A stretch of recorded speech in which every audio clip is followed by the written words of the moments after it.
Breaking news आहे नाज़रीन असां शेयर करे रहिया आहियूं। Army chief general Asim Munir जी सदारत में 83 फॉर्मेशन कमांडर्स कॉन्फ्रेंस थी आहे। Corps commanders, principal staff officers ऐं समूरन फॉर्मेशन कमांडर्स शिरकत कई आहे।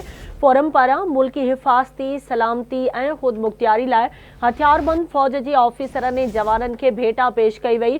फोरम पारां कानून लागू कंदड़ इदारनि ऐं शहरुनि समेत ॿियनि शहीदनि जी अज़ीम क़ुर्बानियुनि खे बि भेटा पेश कई वई। फोरम खे जियो स्ट्रेटेजिक हालतुनि, क़ौमी सलामती लाइ उभरंदड़ चैलेंजिस खां आगाह कयो वियो।